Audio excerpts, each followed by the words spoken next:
to go get him. The captain said nothing could survive in the storm. After much pleading, the father convinced the captain to go out to sea to look for his son. Searching the vast sea was like looking for a needle in a haystack. At last, they came to the marker buoy, but there was no one there. Fear and despair gripped the father's heart, but not one to give up.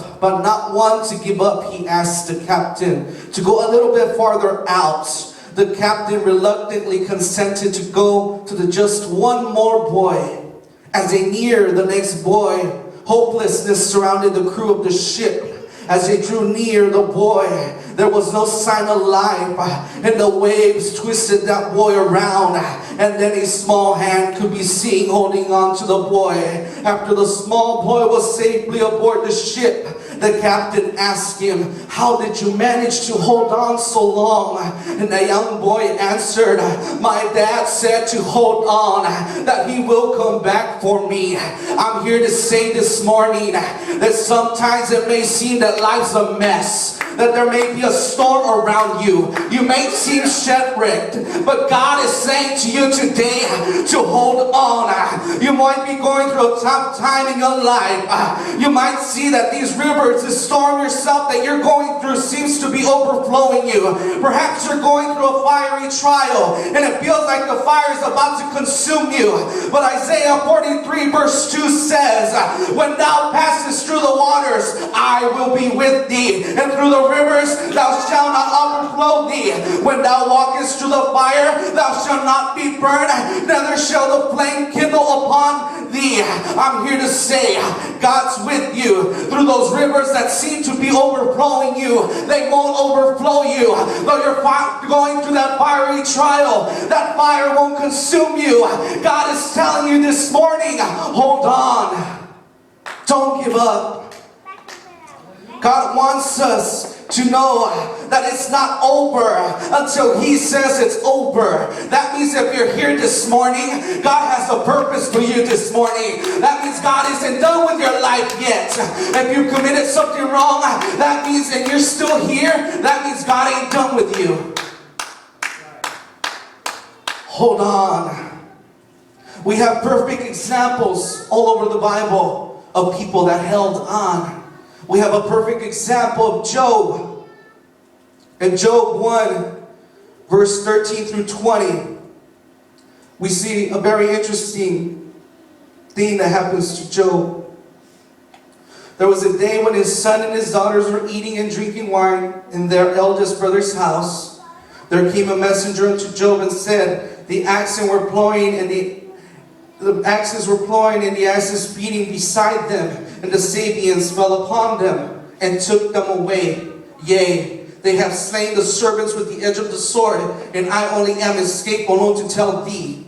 While he was yet speaking, there came also another and said, the fire of God has fallen from heaven and hath burned up all the sheep and the servants and consumed them, and I only escaped alone to tell thee.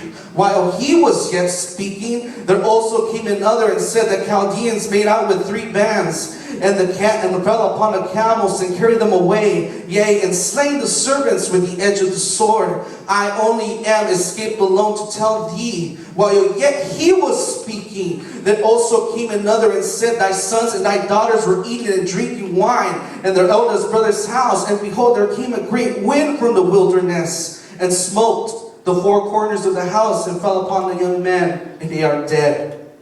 And I only am escaped to tell thee. And then Job arose, rent his mantle, and shaved his head, and fell down upon the ground, and worshipped. Job held on to God, though he just passed through something hard. He still held on and worshiped God.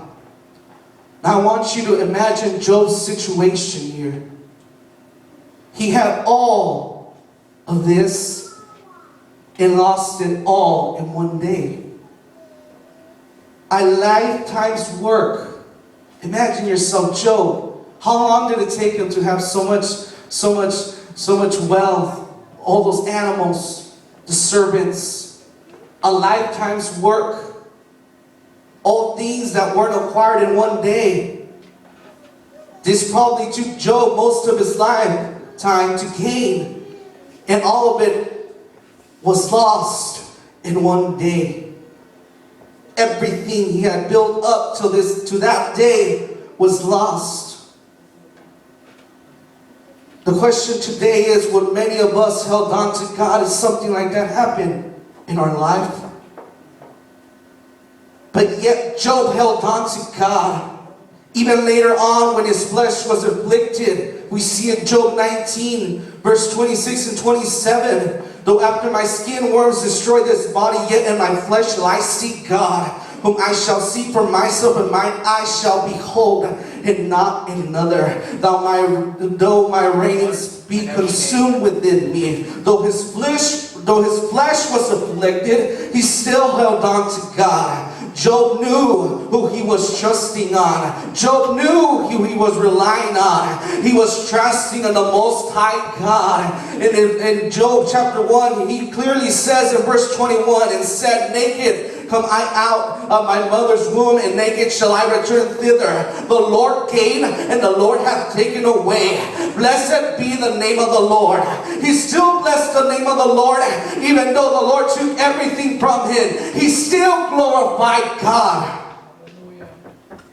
He still blessed his